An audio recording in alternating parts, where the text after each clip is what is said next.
Hey guys, welcome back to Werner Farms. So today I figured I'd take the time and finally do the Q&A video and answer all your guys' questions that you guys have been asking me. Mostly just for the Q&A video, but also about YouTube and about the farming and everything. And I figured I'd just wrap all of that up and just do a complete Q&A video on it and answer all your guys' questions for now. I'm thinking I might do a video every 6 months or every year. Either live stream, depending on how I do the live streams, or just more of these, just to kind of engage with you guys a little bit more and answer more of your guys' questions. So don't forget to like this video and subscribe down below. And without further ado, let's go ahead and get into today's video. So I figured I'd go ahead and just write all the questions down, and pretty much for referencing you guys like down below here. I'm probably not going to do that just because a lot of you guys ask the exact same questions over and over again. So I figured you guys know who you are, who asked them, and a lot of you guys, since you guys ask pretty much the same questions, a lot of you will understand and know that I answered your questions. So if I don't answer your question, make sure to shoot me a direct message or message me or text me or somehow get a hold of me. And I'll be sure to put you guys on the next Q&A video. So without further ado, let's start with the questions then. So first one is, how long has your family been farming? So the farm actually started in 1960.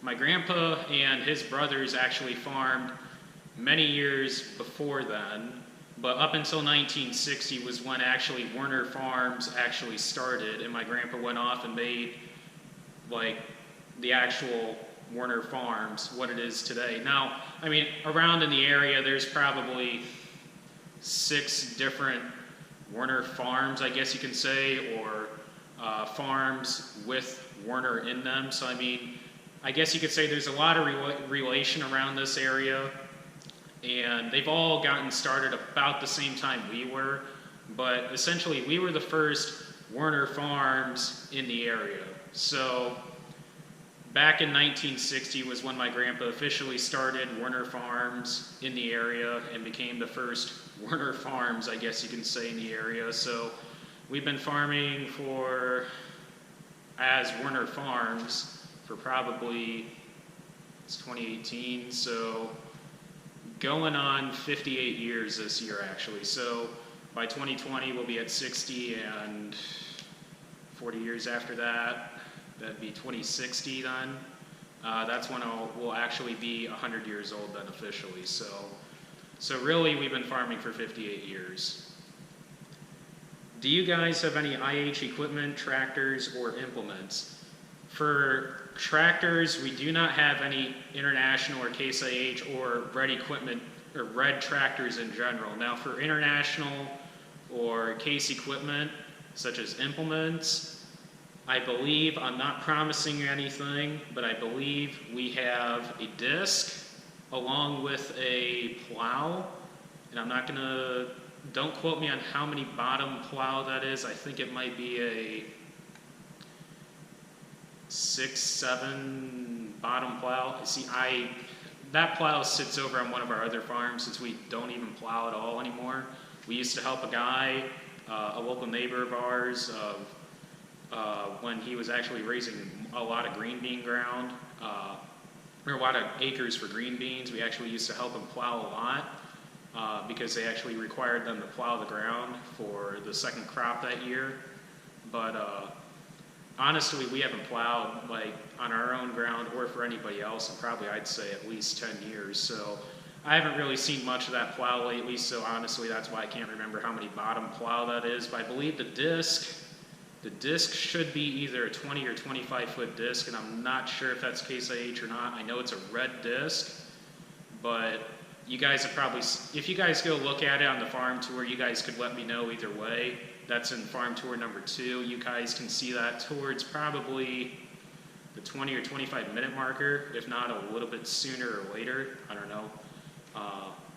But it's somewhere in the shed. It's around the time when I talk about the strip till, so you guys can check that out and let me know whether or not that's a Case IH disc or not. I don't remember if it is or not, but Moving on, what is your favorite tractor on the farm?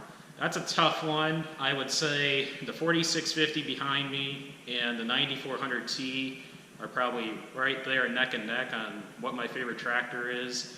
Just because I would say this is probably the first tractor I ever learned to drive on of this size, while the 630 of mine was essentially the first tractor I ever learned to drive on, or drive essentially.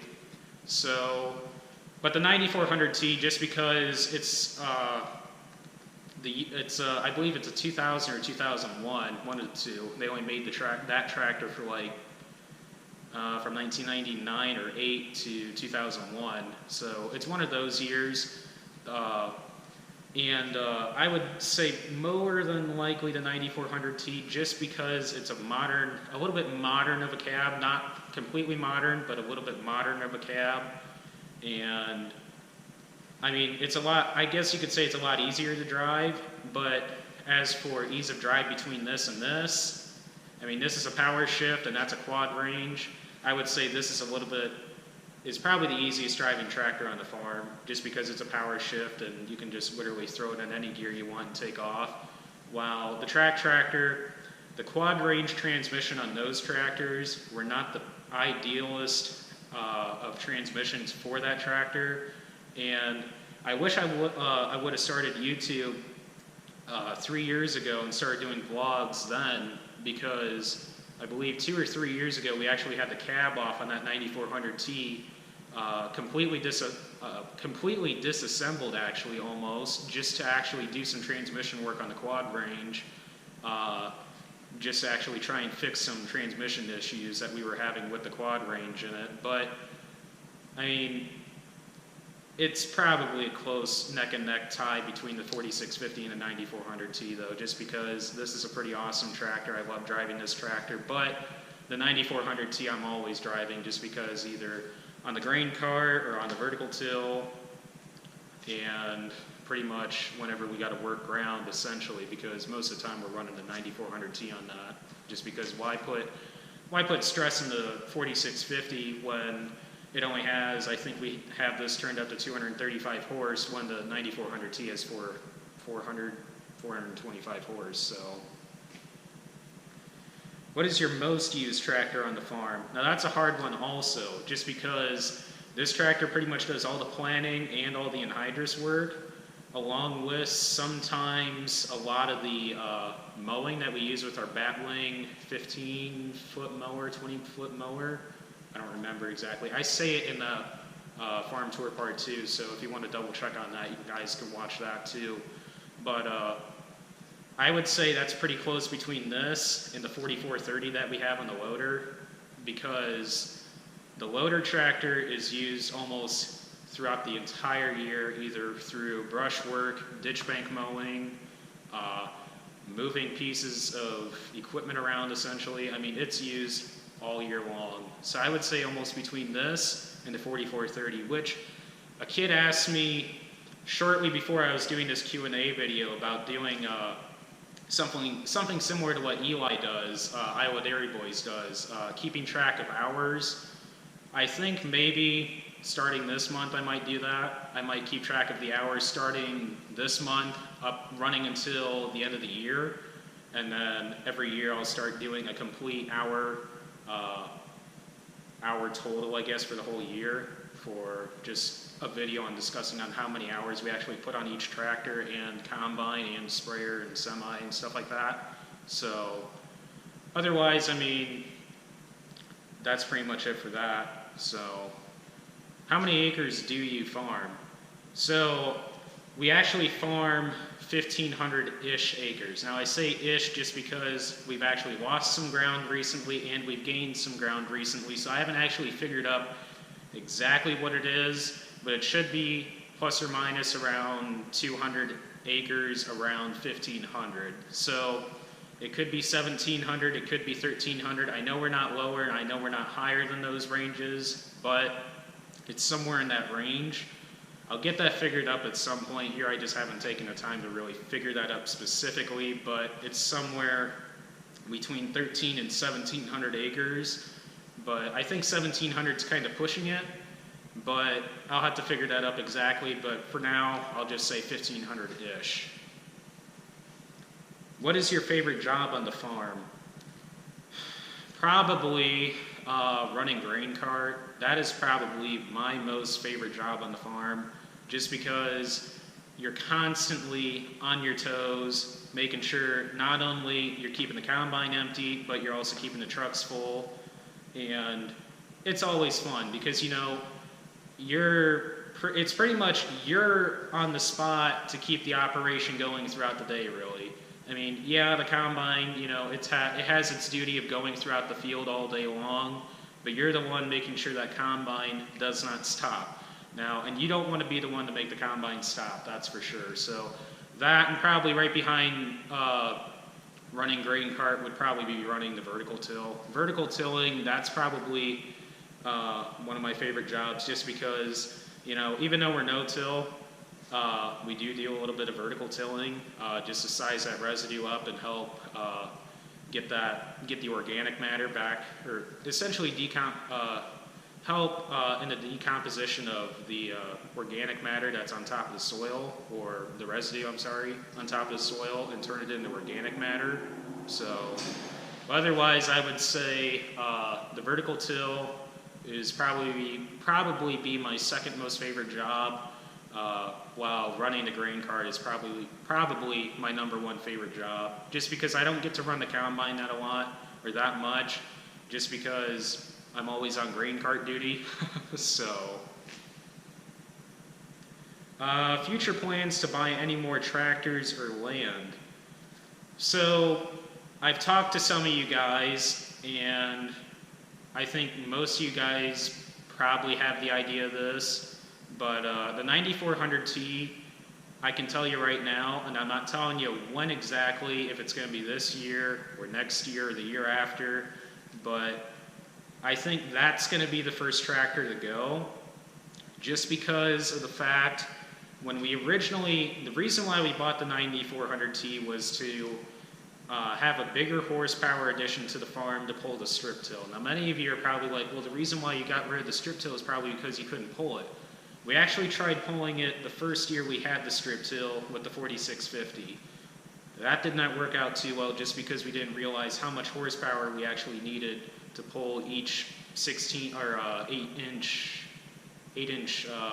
depth shank, essentially, because we were running 8 inches deep and putting anhydrous ammonia on pre-plant. So, which really the whole reason why we got rid of the strip till was just because we weren't seeing a yield benefit, which I discuss more of that later, so I won't really get into that a lot more. But really the 9400T, it's just not economical for us anymore. Yeah, it's 425 horse, but it's just really not economical for us for our operation. I mean, ideally, I would rather have an 8530 or probably an 83R series, somewhere in that range, just to have a 300 horse tractor. Not really specific on wheels up front, either if we have duals up front or no duals up front. In my opinion, at first I thought I would rather have duals up front, but I would much rather have a tractor with no duals up front, actually, just because that tractor would more than likely be running side dress in the summer, and it would be less, I guess you could say, plants knocked down while running side dress, and more of I guess you could say, a better tractor all in all. So. But that would probably be that would be the first tractor to go, the 9400T. I'm not saying it'll be this year or next year when, I'm not sure. I mean, we're kicking around the idea, but it's either that or replace the tracks. So, I don't know. So, just an idea. I'm not sure what we're going to do yet. So, probably the next one, just because we have all this going through our minds right now, is the beloved 4230 sprayer mod. So that tractor has probably been on sprayer duty for 20 years now since we bought it, and That was the only purpose of that tractor when we bought it, because my dad thought that would be a good tractor to actually set up and do a high crop setup on for spraying, which it's been. But I know many of you guys have probably figured out, or I've told, the reason why we were after those 80-foot booms was for replacing the 80-foot booms on our sprayer, or the 60-foot booms on our sprayer, and putting 80-foot booms on it, just so we can match the planter and for pass essentially in the field. So what I would replace the 4230 with, or what we're thinking about replacing the 4230 with, is a 4830 John Deere sprayer with preferably 90-foot or 100-foot booms. I would more lean towards 100-foot just because we could match pass with the planter again. So I'm not sure yet though, but also along with the 4830s though, you could actually do late season foliar nitrogen applications. So, I mean, we're already doing it with the pivots. So, I mean, if we could do it without having the need to use a pivot, but use our sprayer, I would much rather do that. So, but I'm not saying the pivot applications don't work. I would just say, you know, in some irregular shaped fields or some fields that are too small to actually put a 3-towered or 2-towered even pivot on it, because I wouldn't want to put a 1-towered pivot on a field. I mean, in my opinion, that just doesn't seem economical really for if it's that small of a field, because then you're only getting, I would say, about 60 to 75% of the field, short of doing sub-irrigation, which I'll talk about later in another video. So moving on, what is your biggest tractor and your smallest tractor? Now, in terms of biggest tractor, I would easily just say the 9400T, just because it has 425 horse, and that's a step up from this. This would be our second biggest tractor at 235 horse. So that's in terms of horsepower. So if you're talking in terms of horsepower for actual everyday use tractors, the 4230 would be our smallest, just because it is, in my opinion, I still consider that a tractor, just because even though it is a sprayer, but it is a tractor. So I would consider the 4230 just being our smallest son. But if you're actually going to include the 2 cylinders, then I would assume probably either the 530, well, probably just the 530 that we have as a smallest tractor in general that we have. So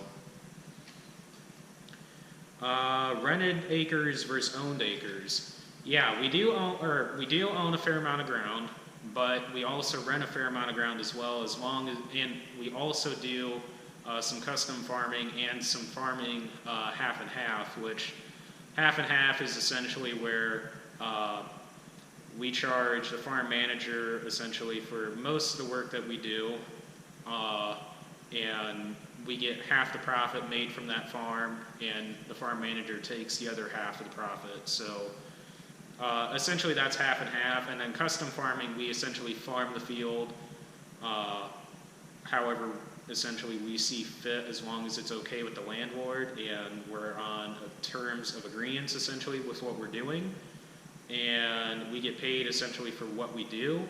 But all the profit, I believe, all the profit how we have it set up goes to the landowner then. So in terms of rented acres, I'll just rope the half and half acres and the custom farmed acres all into the rented category, because that's almost considered renting, I guess you can say. Roughly it's about, I would say, a little over 1,000 acres roughly in rented ground.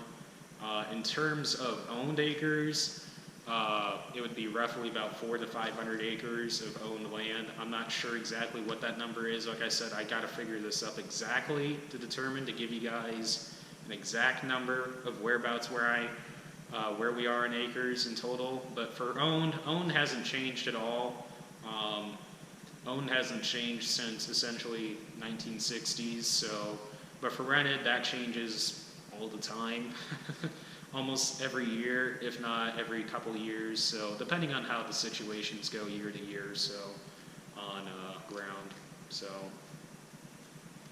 what do you use to edit your videos? So originally, when I first started doing YouTube, I just uploaded the stock drone footage. I didn't really care, you know, mostly I was just here, let's just put the stock drone footage on, and I didn't really care. Well, then I thought later on, you know, I needed to start editing, and I first started with Windows Live Movie Maker, which almost every computer has now. I believe they ended that service towards the end of last year, I believe. So some of you guys may still have it, some of you guys may not. But then after that, towards the middle of last year actually, I went with a service called Magix Movie Maker. Magix is okay, but the playback on it for playback in footage to reference where you are essentially in your video wasn't that great. So this winter, I believe, shortly after my birthday, my birthday's on January 6th, I believe.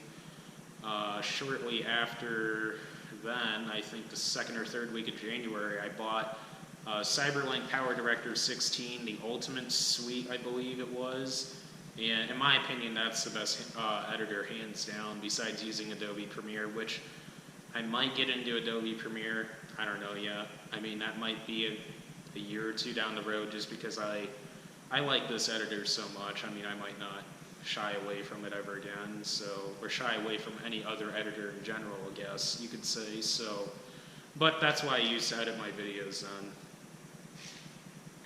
What do you want to achieve in farming in your drone business? So, starting with the farming portion, I would say, I guess you can almost call this a goals, really, not really achieve.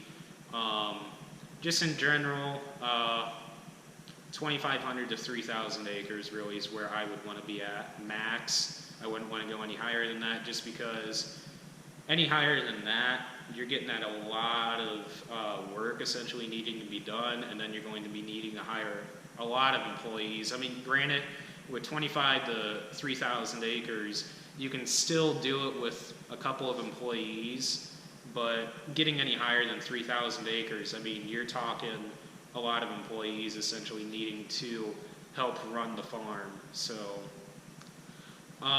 in terms of the drone business, well, many of you know the drone business mostly just consists of me running the drone and scouting not only for our farm, but for our seed customers as well. That was the essential sole purpose of the drone business in the beginning.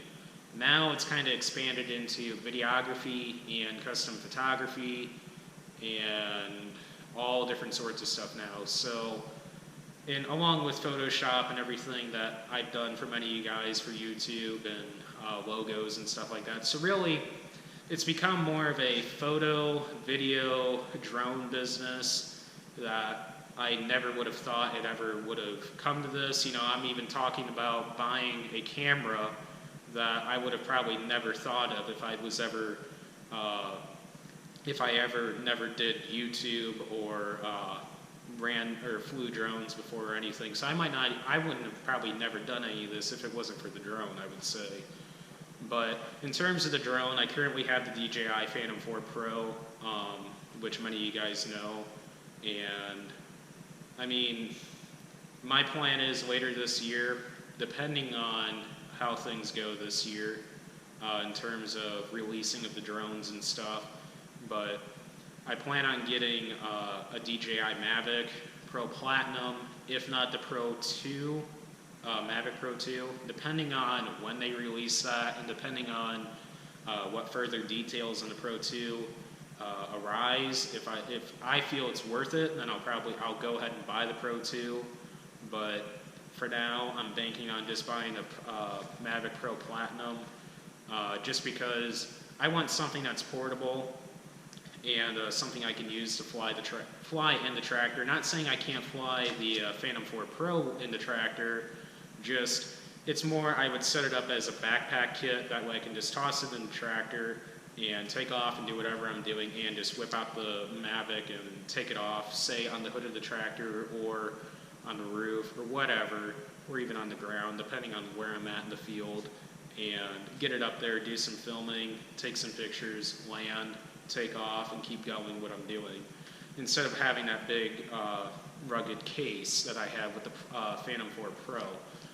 In terms of more drones after that, probably a DJI Inspire, mostly just for thermal imagery, because actually, since my grandpa's the president, not the CEO, just the president of the board of directors for the local KVREMC cooperative that we have for electric in our area, he's actually talking to them about having me do thermal imagery with the drones for their electric lines and their substations and etc. for them. So in order to actually do that, he was actually telling them I actually had a thermal imagery camera, which I don't, which he was actually mistaken about that. But in order to do that, I would actually want to get an Inspire drone, if not a Matrice. So all depends. I mean, the Inspire and or the Matrice is kind of just an afterthought, but for now, I'd rather just have an extra drone, such as the DJI Mavic Pro Platinum or the DJI Mavic Pro 2, just depending on what happens this year in terms of what they do in terms of releasing the drones. So,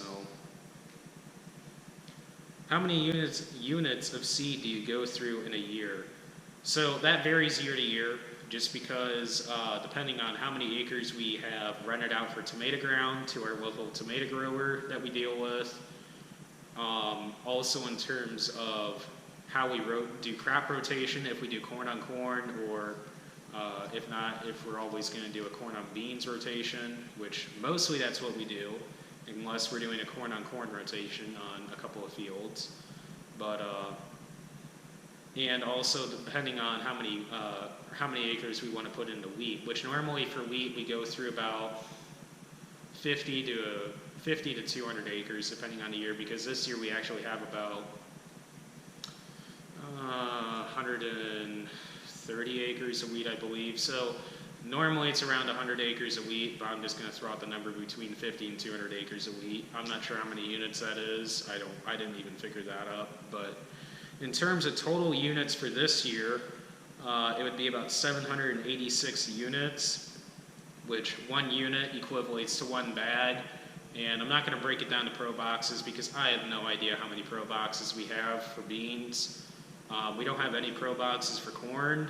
And for us, we did have a seed customer this year just buy a couple boxes of pro boxes of corn just for ease of handling. But since we don't have a bulk fill or center fill planter, we don't see the reason of actually utilizing pro boxes, just because for one, we can get by easier with bags, and plus we're not utilizing one or two varieties or three varieties across numerous acres as much as what we have. So really, I mean, in terms of 40 acre and 20 acre and 60 acre or even 100 acre fields, I mean, we really don't need pro boxes for what kind of planter we have, and in terms of how many total acres we run for corn. So breaking that number down though, for this year we have 255 units or bags of corn.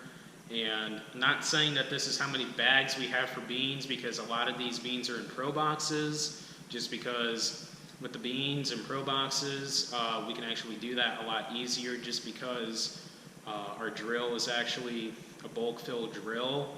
So it's a lot easier just handling pro boxes and putting it in our seed tender than what it is when having a pallet on the back of the platform on the drill and filling the planter that way. But we do that still. So, and then for beans, it would be 531 units. I'm not saying that's completely bags, but there is, I would say, maybe 100, 150 bags in there. So that would be how many units we go through roughly every year. You can kind of flip-flop that number back and forth then. So why did you start YouTube, and why did you get into Instagram, and also at what age and what year?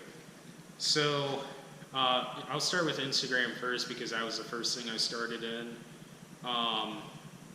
In 2013, I started Instagram. Actually, my friend started it for me because they actually wanted me to start it. And starting last year, 2016, I kind of did a lot more of the farm pictures and everything. I started doing that more. And in 2017, 2 days after my birthday, January 8th, I actually officially started doing farm pictures, and just to help grow my Instagram account and get it out there a little bit better. And because really my ultimate goal for that is to actually get to 50,000 followers. And then essentially after that, the ultimate goal, I guess you can say, is 100,000. So, but really for Instagram, the reason why I got into the farm pictures of posting other people's is just because I wanted to get more followers. But in general, why I started Instagram is because, I mean, a lot of my friends have always said, you know, you should get out there, you need to post it, you need to post what you're doing. It actually look really cool what you're doing. Well, I mean, from the feedback, from the feedback of what I'm getting from you guys, you know, you guys are loving the content. So, I mean, same with YouTube. That's pretty much why I started YouTube. YouTube was more, for its sole purpose, was to show the landlords what I'm doing with the drone and show them a perspective of the farms, which they think is amazing. And, you know, so that gives us kind of brownie points for with the landlords, essentially, for flying the drone and everything on their farms and showing them a view that they've essentially never seen before. So, but then later, you know, with Instagram growing as much as what it was and being able to engage with you guys more as the follower community on Instagram grows, I decided to switch over on YouTube to edit more, and that's kind of when I kind of started editing and making farm movies. And essentially who inspired me when I was watching YouTube was probably Noah Pointer Farms, just because, you know, the content that he was doing, I mean, I could essentially do similarly, I figured, with the drone at the time when I got my drone. And, you know, that's kind of where it took off from there. So, but that's kind of why I started YouTube. So I started Instagram when I was 13 and YouTube when I was 15. And that was 2013, and YouTube would have been 2015. So, and that's pretty much why I got into the whole social media realm, I guess you can say. Why and when did you get into drone stuff?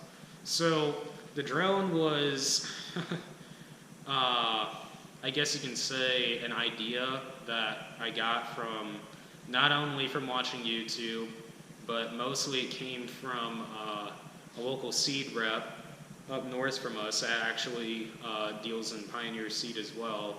And he came down and showed off his drone and was actually helping us diagnose a problem that we had out in the corn.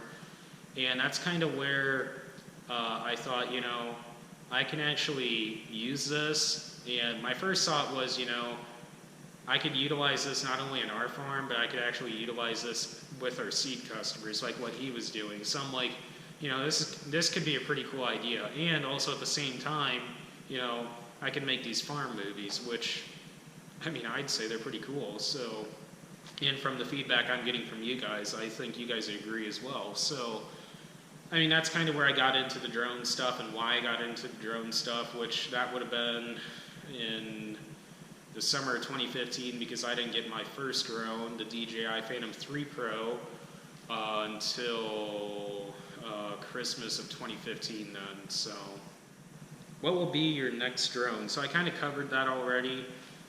It's going to be either the DJI Mavic Pro 2 or more than likely just the DJI Mavic Pro Platinum, just because I'm not sure what DJI plans on doing in terms of upgrades for the DJI Mavic Pro 2, which I've heard quite a bit, but mostly I've just heard it's avoidance sensors, which I'm not, I mean, it would be a benefit, but I'm not sure I'm going to be willing to spend $500 over the price of what a Pro Platinum is. So I guess it all depends on what plays out this year for what DJI plans on doing then, in terms of what I plan on buying for another drone alongside my Pro 4 Phantom that I have, right, or Phantom 4 Pro, sorry, this year. What are your plans for your computer setup in your office once it is built? And this is the last question then. So the office is going to be built in terms of probably towards the end of July, first part of August. It'll be done before September, I can tell you that.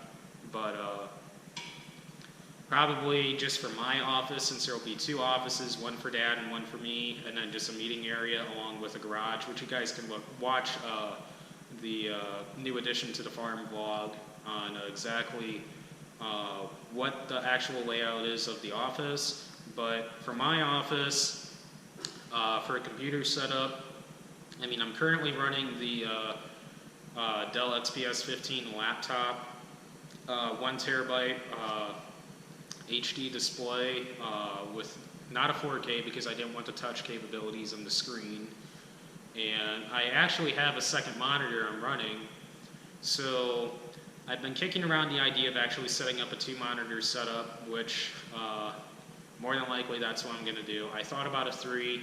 3 would just be kind of a pain in the butt just because of how big the setup would be, but it would be a nice, cool addition though if I ever thought about it later on. But the plan is for myself is to do a 2-monitor setup with a mechanical keyboard.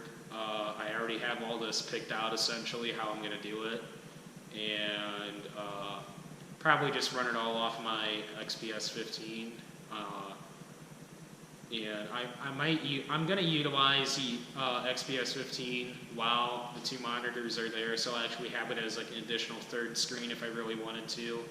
But that is my plan.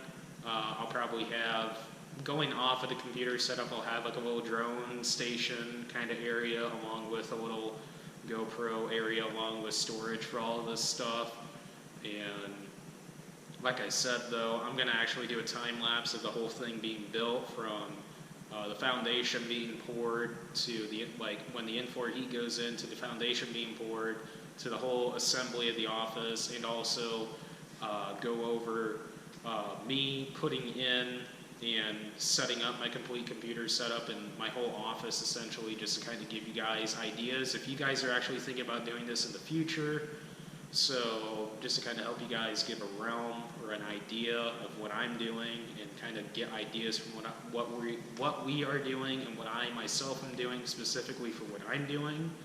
So, but otherwise that's what my plan is then. So thank you guys for watching, and be sure to look out for probably another Q&A video depending on how this one goes. I'm thinking of doing one every 6 months or a year, depending on how things go, like I said in the beginning of the video. But don't forget this video, like and subscribe down below, and I'll catch you guys in the next video then.